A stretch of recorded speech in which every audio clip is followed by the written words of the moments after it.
आज हम बात करने वाले हैं मध्य पूर्व में छिड़ी उस जंग की जो हर गुजरते दिन के साथ और भी ज्यादा भयानक होती जा रही है। चलिए देखते हैं कि ये संकट यहाँ तक पहुंचा कैसे। चलिए सीधे चलते हैं 2 मार्च 2026 में। यहाँ पूरा का पूरा मध्य पूर्व युद्ध की आग में जल रहा है। अमेरिका और इजराइल ने मिलकर एक ऑपरेशन लॉन्च किया है, नाम है ऑपरेशन एपिक फ्यूरी, और इसका मकसद बिल्कुल साफ है, दुश्मन की लीडरशिप को ही खत्म कर देना। और इस ऑपरेशन के जो शुरुआती नतीजे आए हैं वो हैरान करने वाले हैं। मतलब ईरान की लगभग पूरी टॉप लीडरशिप एक ही झटके में खत्म। Supreme leader Khamenei, defence minister, IRGC commander, army chief, सबके सब। जरा सोचिए, ये किसी भी देश को घुटनों पर लाने के लिए काफी है। उनका पूरा कमांड स्ट्रक्चर ही टूट गया।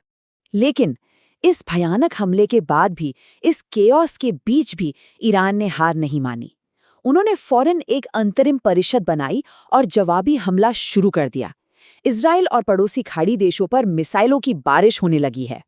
लेकिन सबसे बड़ा सवाल तो यही है कि बात यहाँ तक पहुंची कैसे? एक क्षेत्रीय दुश्मनी एक खुली जंग में कैसे बदल गई? चलिए थोड़ा पीछे चलते हैं और इस कहानी की कड़ियां जोड़ते हैं। तो आइए देखते हैं उस टाइमलाइन को जिसने इस आग को और भड़काया। देखिए, यह सब कुछ रातों रात नहीं हुआ। इसकी नींव पड़ी अक्टूबर 2023 में, जब हमास के हमले के बाद प्रॉक्सी वॉर, मतलब छोटे गुटों के जरिए लड़ी जाने वाली लड़ाई और तेज हो गई। फिर आया साल 2024, जब ईरान और इजराइल सीधे सीधे एक दूसरे पर मिसाइलें दागने लगे।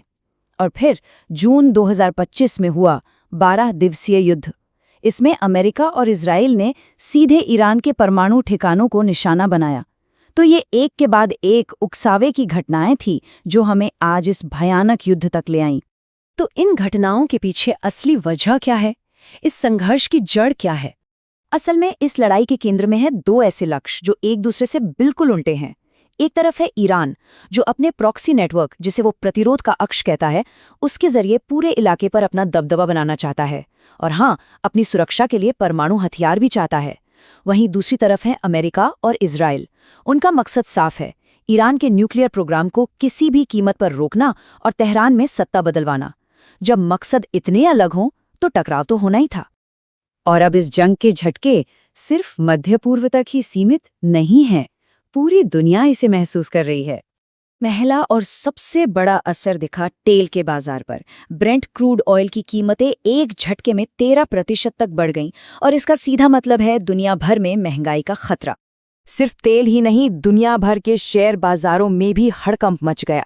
अमेरिकी स्टॉक मार्केट के फ्यूचर इंडेक्स लगभग 1% तक गिर गए। ये साफ इशारा है कि निवेशकों का भरोसा डगमगा रहा है। और असर देखिए, हर तरफ दिख रहा है। अमीरात और इतिहाद जैसी बड़ी बड़ी एयरलाइनों ने अपनी सारी उड़ानें रोक दी हैं। यूएई के स्टॉक एक्सचेंज 2 दिनों के लिए बंद करने पड़े। और जो सबसे बड़ा खतरा मंडरा रहा है वो है हॉर्मोज जलडमरू मध्य के बंद होने का। सोचिए, दुनिया का 20% तेल इसी रास्ते से गुजरता है। अगर ये बंद हुआ तो ग्लोबल इकोनॉमी को एक जबरदस्त झटका लगेगा। लेकिन देखिए, बाजारों और राजनीति की इन बातों से कहीं बढ़कर युद्ध की एक असली कीमत होती है। वो है इंसानी जानों की कीमत। आंकड़े दिल दहलाने वाले हैं। पिछले साल के 12 दिवसीय युद्ध और अभी चल रही इस लड़ाई में सैनिकों और आम लोगों को मिलाकर हजारों जानें जा चुकी हैं। और क्योंकि ये लड़ाई अभी भी चल रही है, तो ये संख्या बस बढ़ती ही जा रही है। और अंत में राष्ट्रपति ट्रंप का ये बयान सब कुछ साफ कर देता है कि ऑपरेशन तब तक जारी रहेगा जब तक हमारे मकसद पूरे नहीं हो जाते, जिसमें सत्ता परिवर्तन भी शामिल है। ये बयान इस लड़ाई को एक ऐसे मोड़ पर ले आता है जहां से शायद वापसी का कोई रास्ता ही ना हो। और ये हमें एक बड़े सवाल पर छोड़ जाता है, क्या ये सिर्फ एक और क्षेत्रीय युद्ध है, या फिर हम एक बड़ी वैश्विक तबाही की दहलीज पर खड़े हैं?